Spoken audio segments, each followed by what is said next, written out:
ইউনুস নবী মাছের পেটের ভিতর থেকে আল্লাহকে ডাক দিয়ে যে কি বলে, লা ইলাহা ইল্লা আনতা সুবহানাকা ইন্নী কুনতু মিনাজ জালিমিন বলেনি? আল্লাহ কি বলেছিলেন? ফাস্তাজাবনা লাহু ওয়া নাজাইনাহু মিনাল গাম্মি ওয়া কাযালিকা নুনজিল মুমিনিন। ইউনুস নবী মাছের পেটের ভিতর থেকে ডাক দিল এই বলে, লা ইলাহা ইল্লা আনতা সুবহানাকা ইন্নী কুনতু মিনাজ জালিমিন। ওগো আল্লাহ, তুমি ছাড়া কোনো মাবুদ নেই, তুমিই হলে পবিত্র, আর আমি বড্ড অত্যাচারীর মধ্যে ছিলাম, ভুলের মধ্যে ছিলাম। আল্লাহ তুমি আমাকে মাফ করো, এই মাছের পেটের ভিতর থেকে আমাকে উদ্ধার করো। আল্লাহ কি জবাব দিয়েছিল জানেন? ফাস্তাজাবনা লাহু, আমি তার ডাকে সাড়া দিয়েছি। ওয়ানাজ্জাইনাহু মিনাল গাম্মি, তার বিপদ থেকে উদ্ধার করে দিয়েছি।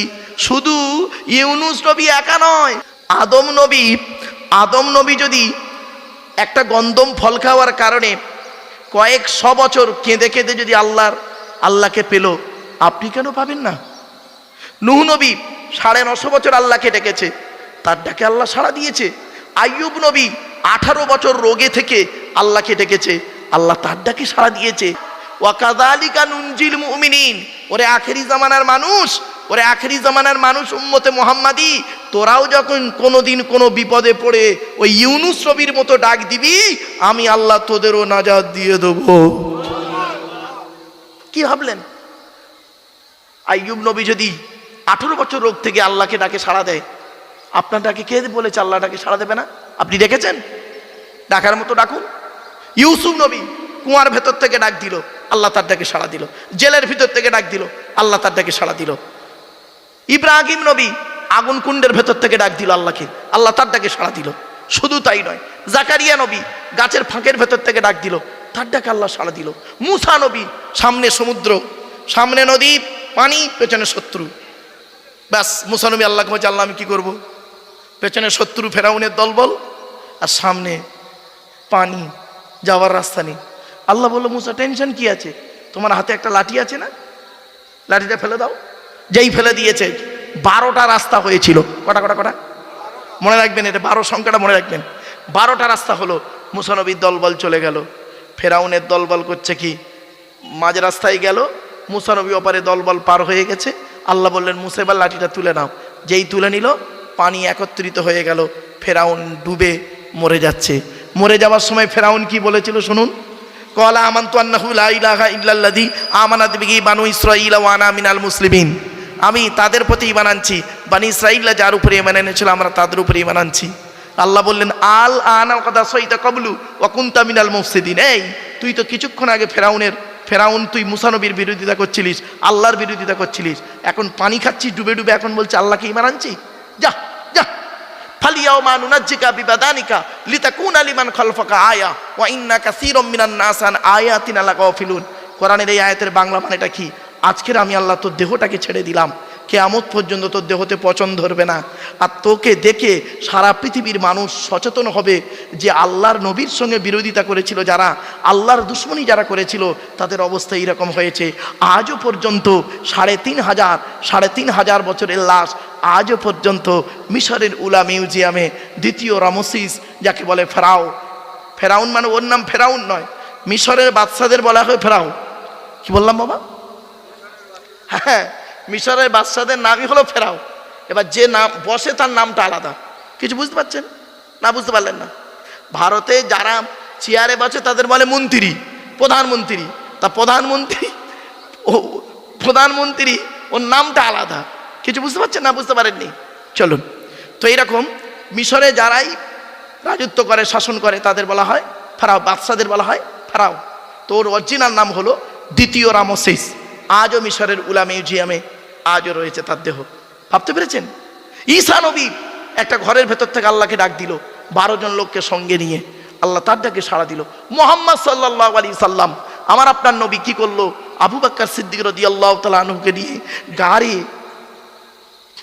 জাবালে সুর, যে একটা গুহার ভিতরে, পাহাড়ের ভিতরে গুহার ভিতরে লুকিয়ে ছিল, সেখান থেকে ডাক দিল আল্লাহকে।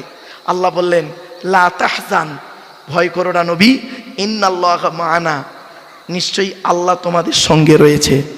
আর আপনি ডাকলে সাড়া দেবে না কে বলেছে আপনার? আপনি আল্লাহকে ডাকার মতো ডাকুন, অবশ্যই আল্লাহ আপনার ডাকে সাড়া দেবে। আপনাদের ধারণা হয় মৌলবীদের ডাকে আল্লাহ সাড়া দেয়, এটা ভুল কথা গো বাপ। ভুল কথা। সব মৌলবীর ডাকে আল্লাহ সাড়া দেয় না। আপনাদের ধারণা হলো ইমাম সাহেবদের ডাকে আল্লাহ সাড়া দেয়, এটা ধারণা ভুল।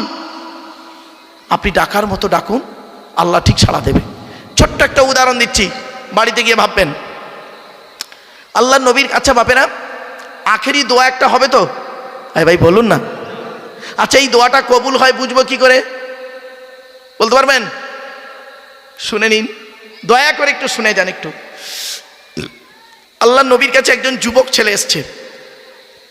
আল্লাহ নবীর কাছে একজন যুবক ছেলে এসে বলছে, ইয়া রাসূলুল্লাহ, আমরা যে দোয়া চাই, দোয়া কবুল হয় বুঝবো কি করে? নবীজি বললেন, শোনো, দোয়া কবুল হবার 5টা শর্ত আছে। কটা?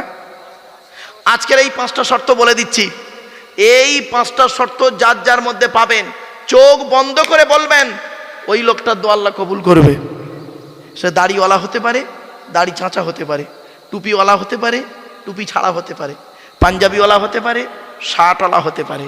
ওটা দেখবেন না, ওটা দেখবেন না। লরিওয়ালা হতে পারে, টোটোওয়ালা হতে পারে। 5টা জিনিস আল্লাহর নবী বললেন, যুবক, এই মা বোনেরা শুনে নিন। নবীজি বললেন, যুবক, দোয়া যখন চাইবে, 1 নাম্বার হলো হালাল খাবার খেয়ে দোয়া চাইবে। হারাম খাবার খেয়ে মোনাজাতে উনি কাকুতি মিনতি করে কাঁদছে, ও দোয়াই কবুল হবে না। আপনি কি ভাবছেন ইসলামটাকে এত সহজ বলে মনে করলেন? আগে হালাল খাবার খান। এই জন্য আমি বারে বারে একটা কথা বলে যাচ্ছিলাম আপনাদেরকে, হালাল খাবার ভক্ষণ করুন, হালাল খাবার ভক্ষণ করুন। নবীজি বললেন, 1 নাম্বার, দোয়া যখন চাইবে তুমি, হালাল খাবার খেয়ে দোয়া চাইবে, ওই দোয়া আল্লাহর দরবারে কবুল হয়ে যাবে। 2 নাম্বার, যুবক, দোয়া যখন চাইবে, পৃথিবীর কোনো ব্যক্তি বস্তুর কাছে চাইবে না, একমাত্র আল্লাহর কাছে চাইবে। 2টো হলো। 3 নাম্বার, দোয়া যখন চাইবে, সকলের জন্য দোয়া চাইবে, শুধু আমার বাপ আমার দাদা এরম বলো না, সকলের বাপ দাদার নামে দোয়া চাইবে। 4 নাম্বার, দোয়া যখন চাইবে, হাদিস, ইন্না দুআ মাওকুফুম বাইনা সামাই ওয়াল আরদি লা ইয়াসআদু মিনহু শাইউন হাত্তা তুসাল্লি আলা নবিকা। আল্লাহর নবী বলেন, তোমরা যে দোয়া চাও, ওই দোয়াটা আসমান আর জমিনের মধ্যবর্তী জায়গায় অবস্থান করে। ওই দোয়াটা উপরেও নিয়ে যেতে পারে না, নিচেও নামাতেও পারে না, যতক্ষণ পর্যন্ত তোমরা নবীর উপরে দরুদ পাঠ না করে দোয়া চাও। মনে রাখবেন, এজন্য দোয়া যখন চাইবেন, নবীর উপরে দরুদ পড়ে দোয়া চাইবেন। 4 নাম্বার। 5 নাম্বারটা খুব ইম্পর্টেন্ট, খুব ইম্পর্টেন্ট। কি? নবীজি বললেন, যুবক, দোয়া যখন চাইবে, বিনয়ীর সঙ্গে দোয়াটা চাইবে। কি বললাম বাবা? বিনয়ীর সঙ্গে দোয়াটা চাইবে। অনেকে দেখবেন মোনাজাত করছে, আমার দিকে তাকান, আমার দিকে তাকান, মোনাজাত করছে, আমার হাতের দিকে দেখুন, মোনাজাত করছে, রব্বানা যালামনা আনফুসানা ওয়া ইল্লাম তাগফির লানা ওয়া তারহামনা লানাকুনান্না মিনাল খাসিরিন লা তাকনাতু মির রাহমাতিল্লাহ ইন্নাল্লাহা ইয়াগফিরুয যুনুবা জামিআ ইন্নাহু হুয়াল গফুরুর রহিম ওয়া বিযামরি ইলাল্লাহ ইন্নাল্লাহা বাসীরুম বিল ইবাদ। তেল মালিশ করছে, গাঁট ভাঙছে, হাত মোচড়াচ্ছে, ছি ছি। ছোট্ট একটা উদাহরণ দিচ্ছি, দোয়া মানে ভিক্ষা। কি কি? আচ্ছা, আপনি যখন মানুষের কাছে ভিক্ষা চান, কিভাবে চান বলুন আপনারা? মানুষের কাছে যখন ভিক্ষা চায়, কি করে চায়? মাথাটা নত করে দেয়, হাতটা বিনয়ীর সঙ্গে পেতে দেয়। ঠিক না ঠিক? হাতটা বিনয়ীর সঙ্গে পেতে দেয়, আর মাথাটা কি করে? নত করে ভিক্ষা চায়। আমার আল্লাহ বলে, এই মানুষের কাছে ভিক্ষা চাইছে, দেখ, হাতটা বিনয়ীর সঙ্গে পেতে দিল, মাথাটা নত করে ভিক্ষা চাইল, আর আমি সৃষ্টিকর্তা হলাম, মালিকের মালিক, আমার কাছে ভিক্ষা চাইছে, দেখ, অভদ্রর মতো, অভদ্রতা ভেতর দিয়ে সে আমার কাছে ভিক্ষা চাইছে। খবরদার নয়, মা বোনদের বলে যাচ্ছি, বাবাজি যুবক ভাইদের বলে যাচ্ছি, বেয়াদবের সঙ্গে মোনাজাত করবেন না, বলে যাচ্ছি আজকে। বেয়াদবের সঙ্গে 1 ঘন্টা ধরে মোনাজাত করার থেকে আদবের সঙ্গে 2 মিনিট মোনাজাতটাই যথেষ্ট। ঠিক না ঠিক? অতএব মোনাজাত যখন হবে, 2 মিনিটের মধ্যে মোনাজাত হবে, চিন্তার কোনো কারণ নেই। আপনারা ধীর স্থিরভাবে চেষ্টা করবেন মোনাজাতে সামিল হবার। চলে না, গিয়ে যাচ্ছে।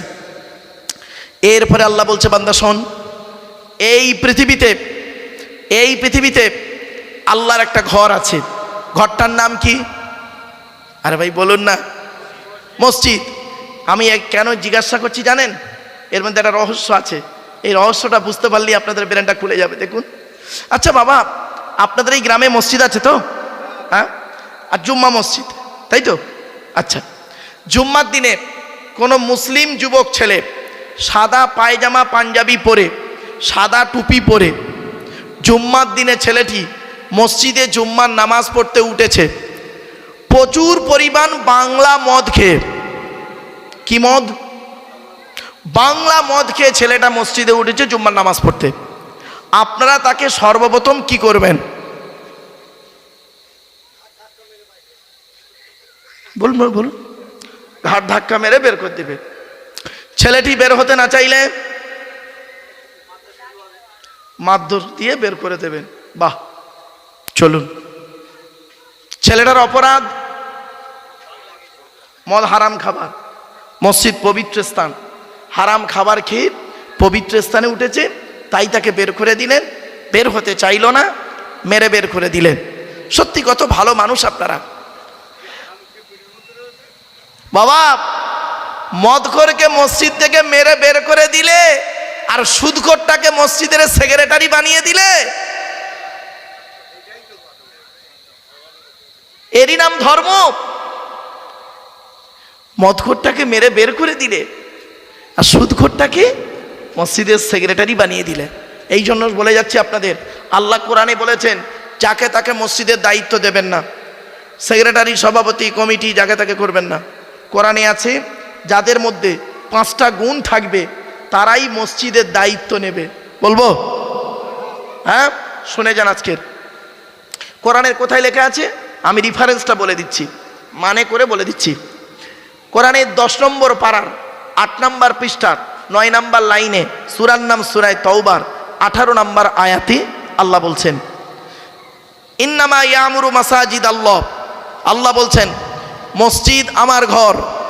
আল্লাহ বলছেন মসজিদ ওয়ান্নাল মাসাজিদা লিল্লাহি ফালা তাদউ মা আল্লাহি আহাদা। আল্লাহ বলছেন মসজিদ আমার ঘর।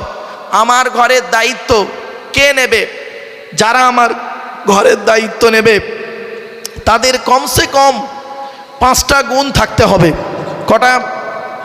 5টা গুণ। আজ বলে যাচ্ছি, শুনে নিন। আল্লাহ বলছেন, আমি বলিনি, আমি বাংলা অনুবাদ করার কাজ করছি। আল্লাহ বলছেন ইন্নামা ইয়ামুরু মাসাজিদ আল্লাহ মান আমানা বিল্লাহ। মসজিদের দায়িত্ব সেই লোকটাই নেবে। 1 নম্বর যে ব্যক্তি 100% আল্লাহকে বিশ্বাস করবে। কত পার্সেন্ট? 100%। এখন যদি আপনাদের আমি বলি আপনারা আল্লাহকে 100% বিশ্বাস করেন, আপনারা বলবেন হ্যাঁ। বাস্তব হ্যাঁ বলবেন। একটু পরীক্ষা করে দেখে নিন। আপনি তো এখানে বললেন 100% আল্লাহকে বিশ্বাস করি, মুখে বললেন, আর কাজে দেখানোর সময় কেন অর্ধেক অর্ধেক করে দেন? 50% করেন কেন? উদাহরণটা দিই। আপনার স্ত্রীর পেটে বাচ্চা, ডাক্তারকে দেখিয়েছেন বারুইপুরের একজন ডাক্তার বলেছে তোর বইয়ের পেটের বাচ্চা হবে নর্মালে। আপনি জিজ্ঞাসা করলেন স্যার নর্মালে বাচ্চা হলে কত টাকা খরচা? ডাক্তার বলল 20,000 টাকা। 20,000 টাকা, জাস্ট ধরে নিই 20,000 টাকা। তা আপনি করলেন কি, ব্যাংকে আছে আপনার 50,000 টাকা। আপনার নামাজের কোনো দরকার হয়নি, রোজারও কোনো দরকার হয়নি। আপনার ধারণাটা কি? ডাক্তার তো বলেই দিয়েছে আমার বইয়ের পেটের বাচ্চা নর্মালে 20,000 টাকা খরচা, ব্যাংকে আছে 50,000 টাকা, 30,000 টাকা থাকবে, 10,000 টাকায় সেলিব্রেট করব বাচ্চার জন্যে, 20,000 টাকা ব্যাংকে থাকবে। নামাজ পড়ার দরকার নেই, আল্লাহর টাকার দরকার নেই। আল্লাহ বলছে ঠিক আছে তোর ডাকতে হবে না। দেখে নে কি হয়। হঠাৎ 10 মাস 10 দিন হয়ে এসছে, বইয়ের পেটের বাচ্চা প্রসব বেদনা ছটফট করছে। আপনি ডাক্তারকে ফোন করলেন, স্যার আমি অমুক পেশেন্টের স্বামী বলছি, বলো। স্যার আমার বইয়ের পেটের পেন উঠেছে, আমি কি করব? ডাক্তার আপনাকে বলো অমুক নার্সিংহোমে নিয়ে চলে এসো। ডাক্তারের এখানে নিয়ে চলে গেলেন। যাওয়ার পর রাত গভীর যত হচ্ছে কিছুই খবর হচ্ছে না। কিছুক্ষণ পরে ডাক্তার বেরিয়ে বলছে, জানিস তোকে বলেছিলাম নর্মালে বাচ্চা হবে, এখন যা পজিশন, মাথাটা উপরের দিকে আছে আর ঠ্যাংটা বেঁকে আছে, এই মুহূর্তে একটা অপারেশন করতে হবে আর সিজারও করতে হবে। ও তখন বলছে স্যার টোটাল মোট কত টাকা খরচা? তো ডাক্তার বলে ধরে নে 1 লাখ টাকা। ওর ব্যাংকে আছে কত আর বাকি কত? এবার আল্লাহ ডাকছে, রব্বানা জালামনা আনফুসানা, হুজুর দোয়া করো। কেন দোয়া করবে কেন? একদিন তো একবারও ডাকিসনি। তো যাই হোক, কান্নাকাটা করছে। কান্নাকাটা করার পর ভোরের বেলা, শুনে নিন, ভোরের বেলা যখন ডাক্তার করেছে কি, ও কিন্তু নার্সিংহোমে বসে আছে বেঞ্চিতে, নার্সিংহোমের বেঞ্চিতে বসে আছে। ভোরের বেলা ডাক্তার করেছে কি, ওটি থেকে বেরিয়ে বলছে, তোর কপাল খুব ভালো জানিস। কেন স্যার? তোর বউয়ের পেটের বাচ্চা নরমালে হয়েছে আর একটা বেটা ছেলে হয়েছে। ও তখন কি বলছে শুনবেন? স্যার আপনি ছিলেন বলে আমার বউ বাচ্চা বেঁচে গেছে, নইলে মরে যেত। এই যে বুঝতে পারলেন না? এখানেই তো বসে বললেন আমরা আল্লাহকে 100% বিশ্বাস করি, আর ওইখানটাকে অর্ধেক অর্ধেক করলেন কেন? এত সোজা ওয়াজ। আমার ওয়াজ শুনতে গেলে একটু ব্রেনের দরকার বাপ। কেন বলেছিলাম? এই জন্যই বলেছিলাম। এজন্য সর্বদাই যখন কোনো কাজ করবেন, জলসা কমিটিকে সকলকে বলে যাচ্ছি, বাবা আল্লাহ কোরআনে বলেছেন, ইজা আযামতা ফাতাওয়াক্কাল আলাল্লাহ। বান্দা তুমি যখন কোনো কাজ করবে, পৃথিবীর কোনো ব্যক্তি বস্তুর উপরে ভরসা করে কাজে নামবে না, একমাত্র আল্লাহর উপরে ভরসা করে কাজে নামবে। ইন্নাল্লাহা ইউহিব্বুল মুতাওয়াক্কিলিন। যারা আল্লাহর উপরে ভরসা করে কোনো কাজে নামে, আমি আল্লাহ তাদের অত্যন্ত ভালোবাসি। বাপেরা, এই জলসা যখন শুরু হয়েছিল, আমি আসার কয়েক মিনিট আগে একটু বৃষ্টির ওয়েদার এসেছিল না বাবা? তাই দেখে কমিটির ছেলেরা মন ভেঙে গেল। আমার আল্লাহ বলে, টেনশন নিস নি, তোদের ভরসা নিয়তটা যদি আমাকে খুশি করার জন্য হয়, আল্লাহকে খুশি করার জন্য হয়, ঠিক আমি বর্ষার পানিটা আস্তে আস্তে ওই মুহূর্তে কিছুক্ষণের জন্য একটু সরিয়ে দিলাম, জলসাটা হয়ে যাক, তারপর আবার ঝালবো। অসুবিধা হচ্ছে আপনাদের? সবে এক ফোঁটা পড়েছে, মাইকলা প্লাস্টিক নিয়ে চাপা দিচ্ছে। ওর টেনশন স্বাভাবিক। চলুন, এজন্য আমি বলছি বাপেরা, আল্লাহর প্রতি ভরসা রাখুন। এজন্য আপনাদেরকে আমি অনুরোধ করে বলে যাচ্ছি বাপেরা, মা বোনেরা শুনে নিন, আল্লাহর নবী সর্বদাই কোনো কাজ করতে গেলে আল্লাহর নাম নিয়ে করতেন। আল্লাহ নবী বলেছেন, কুল্লু আমরিন জিবালিন লাম ইবদা বিসমিল্লাহির রহমানির রহিম ফাহু আফতার। আল্লাহ নবী বলেন, প্রত্যেকটা কাজ যখন শুরু করবে বিসমিল্লাহ দিয়ে শুরু করবে, আল্লাহর নাম নিয়ে শুরু করবে। নবীজি খেতে গেলে আল্লাহর নাম, শুতে গেলে আল্লাহর নাম, উঠতে গেলে আল্লাহর নাম, বসতে গেলে আল্লাহর নাম, মসজিদে ঢুকলে আল্লাহর নাম, মসজিদ থেকে বেরোলে আল্লাহর নাম, পায়খানায় গেলে আল্লাহর নাম, পায়খানা থেকে বেরোলে আল্লাহর নাম, বাজারে গেলে আল্লাহর নাম, বাজার থেকে ফিরে এলে আল্লাহর নাম, যুদ্ধের ময়দানে গেলে আল্লাহর নাম, যুদ্ধ থেকে ফিরে এলে আল্লাহর নাম। আল্লাহকে সর্বদা সঙ্গে রাখতেন। আল্লাহ পাক বলেছেন, বান্দা তুই আমাকে সঙ্গে রাখ, আর কাউকে রাখতে হবে না, তোর দায়িত্ব আমি নিয়ে নেবো। আর তুই আমাকে বাদ দিয়ে ওকে তাকে সঙ্গে রাখবি, ফেঁসে যাবি। দাঁড়ান, একটু পরেই আসছি। ফেঁসে যাবি। অতএব আমি আল্লাহ, আমাকে সঙ্গে রাখ, আমাকে সঙ্গে। আমি আল্লাহ তোর যদি উপকার করি, পৃথিবীর কারোর ক্ষমতা নেই তোর ক্ষতি করে। ঠিক না ঠিক? কোরআনে আল্লাহ বলেছেন সূরা ফাতিরের 2 নম্বর আয়াতে, মা ইয়াফতাহিল্লাহু লিন-নাসি মির রাহমাতিন ফালা মুমসিকা লাহা ওয়া মা ইউমসিক ফালা মুরসিলা লাহু মিন বাদিহি ওয়া হুয়াল আজিজুল হাকীম। আল্লাহ পাক বলছেন, আমার রহমতের দরজা যদি কারোর জন্য খুলে দিই, পৃথিবীর কোনো ব্যক্তির ক্ষমতা নেই ওই দরজা বন্ধ করে। আর আমার রহমতের দরজা যদি কারোর জন্য বন্ধ করে দিই, পৃথিবীর কোনো ব্যক্তির ক্ষমতা নেই দরজা খুলে দেয়। সুতরাং আমি আল্লাহ তো তকদিরে যেটা রেখেছি ওটাই হবে, ওর কমও নয় বেশিও নয়। চলুন, এতক্ষণ আমি আল্লাহ সম্পর্কে আপনাদেরকে সংক্ষিপ্ত ধারণা দিলাম। এবার আসছি, আল্লাহ পাক বলছেন, ওয়ালাউ আন্না মাহফিল আরদি বিন শাজারাতিন আকলামু বাল বাহরু ইয়ামুদ্দুহু মিন বাদিহি সাবাতু আবহুরিম মা নাফিদাত কালিমাতুল্লাহ। সূরা লোকমানে আল্লাহ পাক বললেন, পৃথিবীর সমস্ত বৃক্ষগুলোকে যদি তোরা কলম বানাস, সমুদ্রের পানি নিয়ে কালি তৈরি কর, আর কালি আর কলম নিয়ে যদি আমার প্রশংসা লিখতে শুরু করিস, লিখেও শেষ করতে পারবি না। জোরে বলুন। কোরআনে আছে, ওয়া ইন তাউদ্দু নিমাতাল্লাহি লা তুহসুহা। আমার নিয়ামতগুলো তোরা গণনা করতে শুরু কর, গুনেও শেষ করতে পারবি না। জোরে বলুন সুবহানাল্লাহ। চলুন, এতক্ষণ আমি আপনাদেরকে আল্লাহ সম্পর্কে একটু সংক্ষিপ্ত ধারণা দিয়েছি। আপনারা আল্লাহর উপরে ভরসা রাখুন। মা বোনদের বলে যাচ্ছি, বাবাজি যুবক ভাইদের বলে যাচ্ছি, আল্লাহর উপরে ভরসা রাখুন। এরপরে যে আলোচনাটায় আসছি, এই আলোচনাটা খুবই ইম্পর্টেন্ট আলোচনা। চলুন, আল্লাহর পরেই স্থান হলো নবীদের। কাদের কাদের কাদের? নবীদের। নবীদের পরিচয় হলো 3টে। কটা? আচ্ছা, আল্লাহর পরিচয় কটা বলেছিলাম? 4টে। নবীদের পরিচয় কটা বললাম? 3টে। কি কি? 1 নাম্বার, যিনি নবী হবেন তার চরিত্র উত্তম হতে হবে। 2 নাম্বার, যিনি নবী হবেন তার উপর আল্লাহর তরফ থেকে ওহী নাযিল হতে হবে। 3 নাম্বার, যিনি নবী হবেন তার দ্বারাই অলৌকিক ঘটনা ঘটতে হবে, একটা হোক বা 50টা হোক। পৃথিবীতে যত নবী এসেছেন প্রত্যেক নবীর মাধ্যমে আল্লাহ পাক 1 থেকে 50টার ভিতরে মুজিজা বা অলৌকিক ঘটনা দেখিয়েছেন।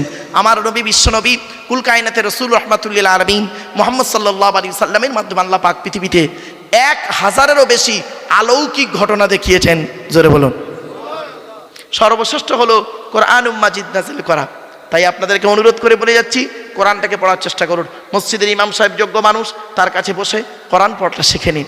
বাবা, এই জলসা আগামী বছর যদি দিতে চান, আগামী বছর জলসার আগে প্রতিদিন আধ ঘন্টা করে যদি ইমাম সাহেবের কাছে পড়েন, আধা ঘন্টা 30 মিনিট করে পড়ুন, পড়লেন 2 মাসের মধ্যে কোরআন পড়া শিখে নেবেন।